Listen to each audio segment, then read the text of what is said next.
কাঁচকে পাথর দিয়ে সবগুলো ভেঙে ভেঙে দিয়েছিল। চুরমার করে দিয়েছে, কিচ্ছু ছিল না। গাড়ির কাঁচ বলতে কিছু ছিল না। বেশ।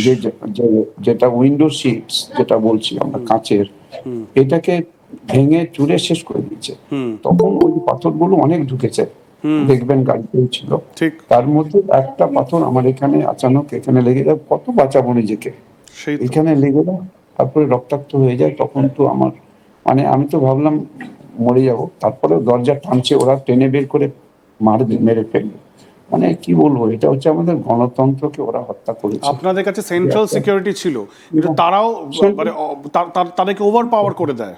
কিছু করার নাই তো, ওদের তো সেভাবে এটা মুখ তো এই সবই তো বলছি তৃণমূলের লোক। তারপরে এই সমস্ত এই লোকজনকে তো আগে থেকে তৈরি করা ছিল, তা না হলে এটা হয় কখনো যে না, দুই একজন আমি এই জায়গাটাই জানতে চাই, আজকে মুখ্যমন্ত্রী ফিরে এসেছেন, আপনাকে আপডেট দিই, দুজন গ্রেপ্তার হয়েছেন। পুলিশ আমাদেরকে জানিয়েছে যে দুজন গ্রেপ্তার হয়েছেন। আপনাদের যে এফআইআরটি করা হয় বিজেপির পক্ষ থেকে, তার ভিত্তিতে দুজনকে গ্রেপ্তার করা হয়েছে। কিন্তু আমার প্রশ্ন, মুখ্যমন্ত্রী আপনার সাথে দেখা করতে গেলেন, সেখানে কি আপনি মুখ্যমন্ত্রীকে কিছু জানিয়েছিলেন, দাবি জানিয়েছিলেন, কিছু বলেছিলেন যে যারা আপনি ক্লেম করছেন যে তারা সব তৃণমূলের লোক এবং তারা বলছে যে তারা তৃণমূলের সমর্থক, এটা কি আপনি জানাতে পেরেছেন?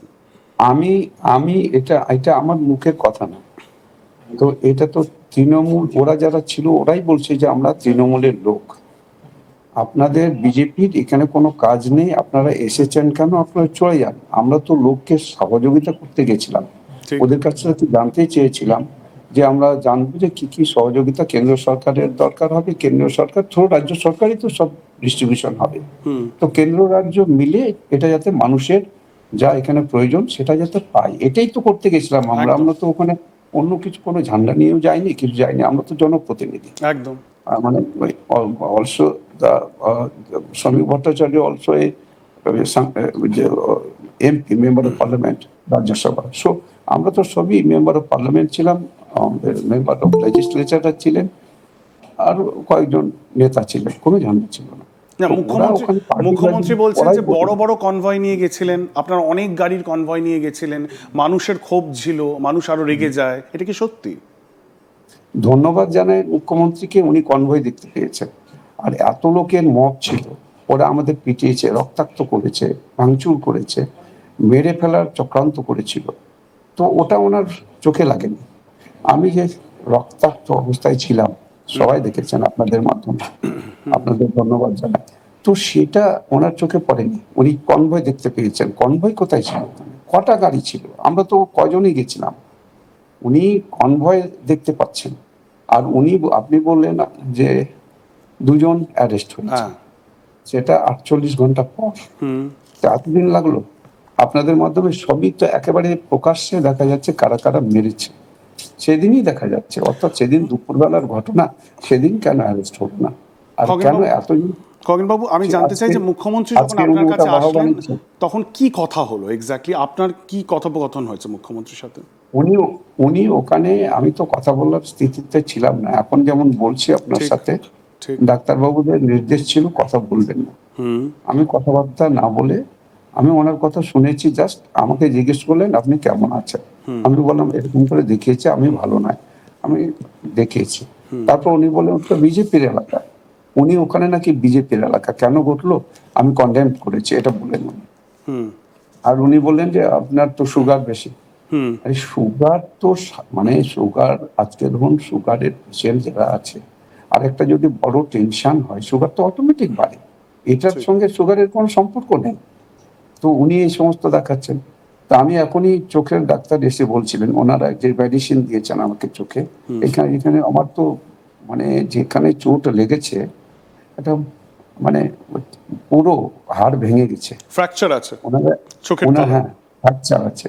উনি বলেছেন যে আমরা যে ওষুধ দিচ্ছি, আমি বললাম ডাক্তার সাহেব আমার এটা কেন হচ্ছে, ডাক্তারবাবু বলুন তো, সুগারটা এতটা বাড়িয়ে দিচ্ছে, বলছে এটা আমাদের ওষুধের কারণে হচ্ছে। কিন্তু এখনো খগেনবাবু, ছিল না। মুখ্যমন্ত্রী বেরিয়ে বলেছেন আপনার সম্বন্ধে আমরা সবাই খুব মিডিয়ার যারা বাইরে দাঁড়িয়েছিলেন হসপিটালের বাইরে, তারা অবশ্যই স্বাভাবিকভাবেই তারা খুব চিন্তিত ছিলেন যে ছবি আপনার দেখা গেছে, আমাদের ক্যামেরাবন্দি হয়েছে। তখন মুখ্যমন্ত্রীকে জিজ্ঞাসা করা হয় যে কেমন আছেন, তখন মুখ্যমন্ত্রী আপডেট দিয়ে গতকাল বলেছিলেন কলকাতায় ফেরার আগে যে ছোট চোট লেগেছে, মাইনার, তিনি বিপদমুক্ত, কিন্তু ছোট চোট লেগেছে, চোখে কানের তলায় একটু লেগেছে, এটা উনি বলেছিলেন। কিন্তু আপনি বলছেন যে ডাক্তারদের রিপোর্ট অনুযায়ী যে আপনার চোখের তলায় ফ্র্যাকচার হয়েছে।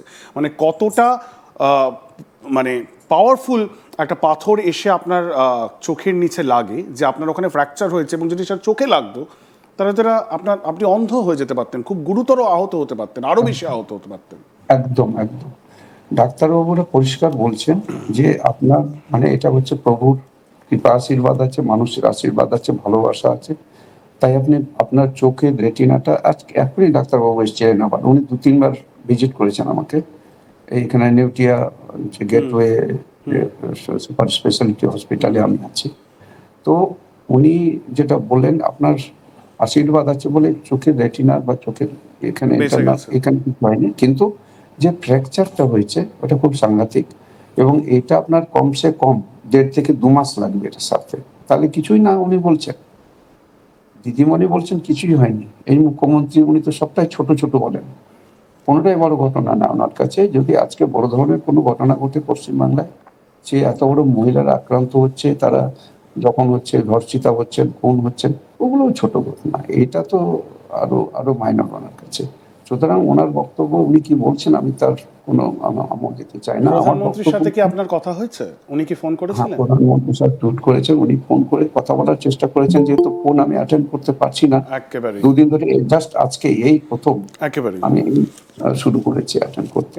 তো এই যে ঘটনা, এটা হচ্ছে একেবারে গণতন্ত্রের একটা হত্যা হয়েছে। এখানে গণতন্ত্র বলে কিছু নেই এখানে, যেভাবে মানে কিছু লোককে উস্কে দেওয়া হচ্ছে। আমার তো মনে হচ্ছে সেদিন জিজ্ঞেস করা হলো, ওরা বললো পার্শ্ববর্তী এলাকা থেকে ওখানে এসেছে ওরা। তাহলে ভাবেন এটা প্রি প্ল্যান না। দেখুন আমি সাংবাদিক হিসাবে খালি চোখে যেটা ক্যামেরা ধরা পড়েছে, সেখানে আমি এইটুকু আমার দর্শকদের সামনে বলতে পারি যে আপনি বলছেন গণতন্ত্রের হত্যা, রাজনৈতিক বক্তব্য বা রেটরিক হিসাবে তো অবশ্যই সবাই এটা বলে থাকে গণতন্ত্রের হত্যা, কিন্তু প্র্যাকটিক্যালি যেটা আমি দেখতে পাচ্ছি, যে ধরনের চোট বা আঘাত আপনার লেগেছে, সেখানে আপনারও হত্যা হতে পারত, আপনারও গুরুতর চোট লাগতে পারত, আপনারও জীবন সংশয় হতে পারত। সুতরাং প্রশ্ন যেটা খগেনবাবু, আমার একবারে শেষ প্রশ্ন, যে পশ্চিমবঙ্গের রাজনীতির সবচেয়ে বড় মানে এমন একটা অভাগা রাজ্যে আমরা পরিণত হয়েছি, যেখানে প্রতি মুহূর্তে এই রাজনৈতিক হিংসা, এই বিষয়টার কোনো পরিবর্তন হচ্ছে না। এবং মুখ্যমন্ত্রী নিজে 2011-এ বলেছিলেন বদলা নয় বদল চাই। আমার সেটাই প্রশ্ন, যে এই বদলের দায় যেমন সরকার পক্ষের রয়েছে, সরকার পক্ষে যে দল রয়েছে তাদের রয়েছে, তেমন বিরোধী দলের রয়েছে, সব রাজনৈতিক ব্যক্তিত্ব যারা রাজনৈতিক নেতারা আছেন, সবার দল মত নির্বিশেষে সবার এটাকে ইনশিওর করতে হবে যে পশ্চিমবঙ্গের রাজনীতিতে যেন হিংসা না হয়, হানাহানি না হয়, মানুষ যেন মারা না যান, এইভাবে রক্তাক্ত না হয়। সেই জায়গা থেকে একজন জনপ্রতিনিধি হিসাবে, একজন প্রবীণ রাজনৈতিক ব্যক্তিত্ব হিসাবে আপনি বলুন যে আপনি কিভাবে এই বিষয়টার পরিবর্তন আসতে পারে বলে আপনি মনে করেন? এই বিষয়টা আমি বলবো যে কোনো রকম রাজনৈতিক একটা দৃষ্টিভঙ্গি থেকে, যেটা তুষ্টিকরণের রাজনীতি, এটা থেকে ঊর্ধ্বে উঠতে হবে।